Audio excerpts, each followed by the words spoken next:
What is up, guys? Welcome to Loveshack Entertainment, and today we're bringing you a deck profile video. It's been about a week since we've gotten any videos up. Just with, going back to college, classes starting, a lot of shit going on, and we got a lot of stuff planned for the upcoming holiday season and stuff, so we've been doing that, off-camera stuff you may not see. But that's enough about me. We're going to start things off with a deck profile video today for Kozmo.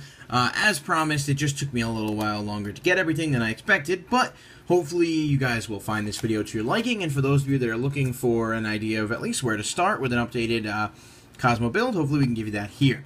For those of you curious, at the time of this video coming out, it is a Wednesday. The Megatins come out on Friday this week, so we're going to be doing a bunch of Megatin openings. This is going to be your one stop for Megatin openings. We'll be having tons of videos, so definitely be sure to check that out if you guys want to see the pulls from that and see hopefully be some cool pulls. So, but yeah, that's coming Friday, and in the meantime, we're going to go ahead and jump right into this opening. Got this awesome Chibi Kaiba mat here, one of the three Konami official mats. It looks really nice, actually.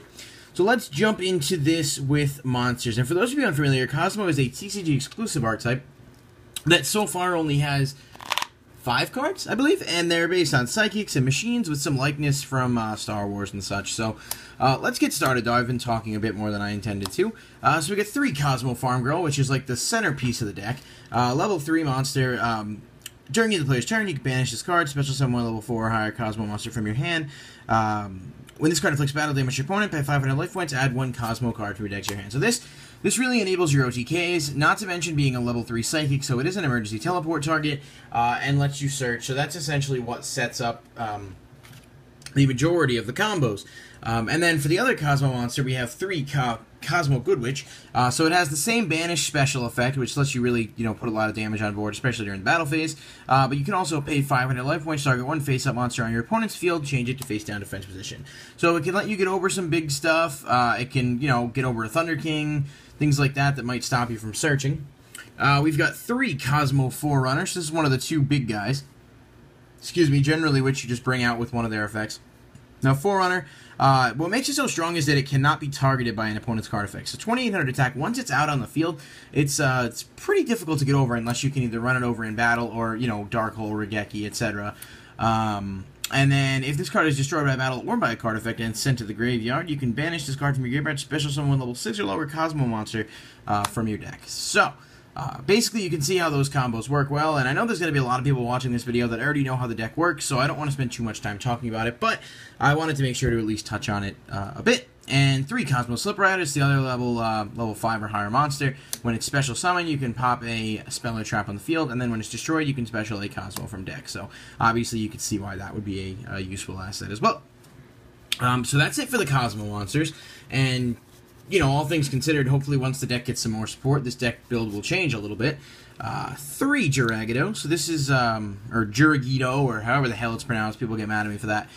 You can special summon it from your hand during either player's battle step. When you do, you gain 1,000 life points, and then you contribute it to boost a monster on the field by 1,000 until the end of the next turn. So this obviously fuels your OTKs, lets you put an additional 1,700 damage from his own attack, and then you contribute him and put an extra boost out there.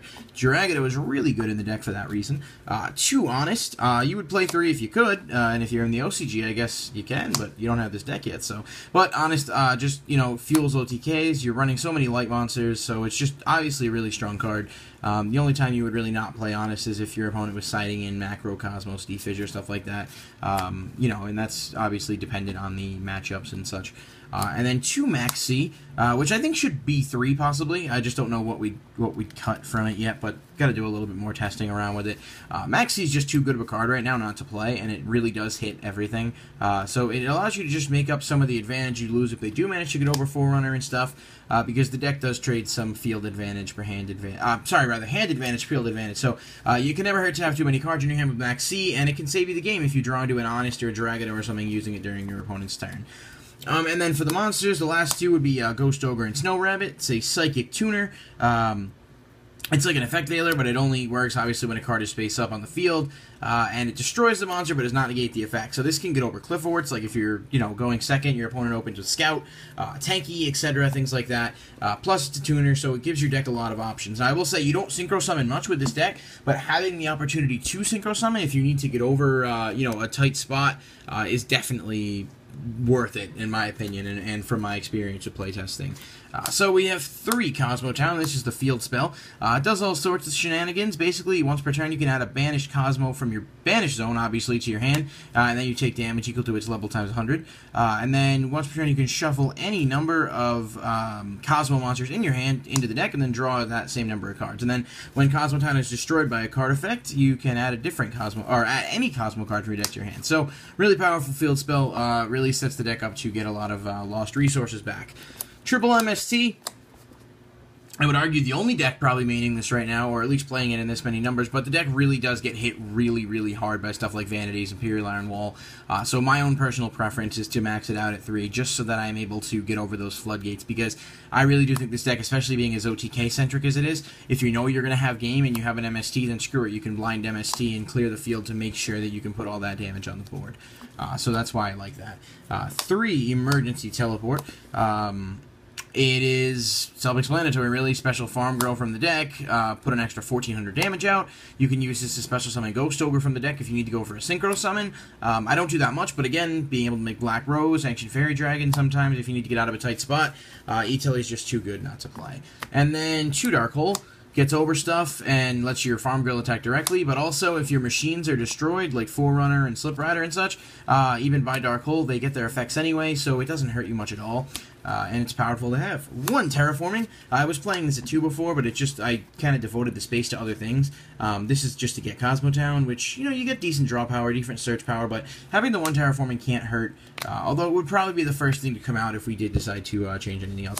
1 Mistaken Arrest in the main. We do side the other one. This is more so just something interesting that I'm trying, especially as we're trying to get this deck ready for regionals and such.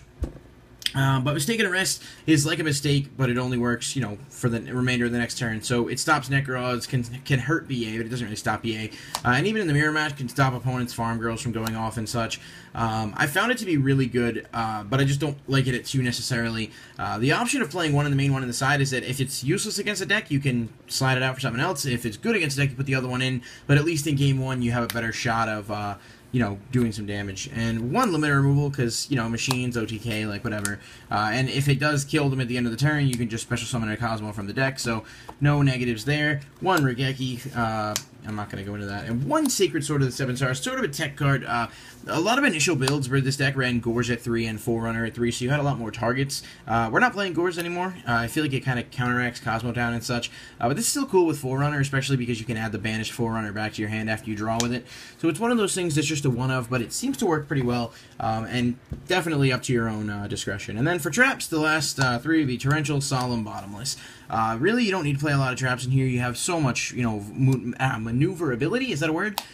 Really to just go around and do what you gotta do, but, obviously Torrential's good because it doesn't really hurt you. Solemn is strong, and Bottomless is useful for what it does. So, that's the main deck. I believe it's 40 cards, it may be 41. Not 100% sure. Extra deck we'll go through kind of quickly. Ancient Pixie Dragon, Ancient Fairy Dragon, and Black Rose for level 7s. Again, we don't use these much. A lot of times the deck can OTK with its big monsters on its own, but having these here is certainly helpful. And they're really just, the extra deck is more of a toolbox in this deck. Just if you need to make something, you have a little bit more options. Vulcan the Divine, Goyo, High Speed Roid Kendama, and Metaphys Horus for level 6s, again, which you can make with Farm Girl and Ghost Ogre, so different outs for different situations. This banishes machines, this can negate stuff. Goyo is Goyo, but again, not something you go into too much. And then for rank 4s, because, it's something you can do, Diamond Crab, Cowboy, Castell, Shark, and Exiton, so again, good for what they do, more of a toolbox option than anything. 1 rank 5, which is Pleiades, which is just in the rare instance that you do have 2 Slip Riders out. It's nice to be able to make something with them, especially at least having the space. 1 rank 7, which is Dracosack, and again, that's just if you have 2 Forerunners out, and most of the time you have 2 Forerunners out, you can win the game, but you never know. Can't hurt to have that option there. And then 1 Fortune Tune, just as a rank 3 option, because it's pretty good, and it can recycle, Farm Girls, Ghost Ogres, etc. that are in your graveyard back into the deck. And then for the side deck, which is actually looking pretty solid so far, we got 1 Chimera Tech Fortress Dragon, and obviously, let me just grab the Cyber Dragon as well. This is a good option against Kozmo in the mirror match because it gets over stuff.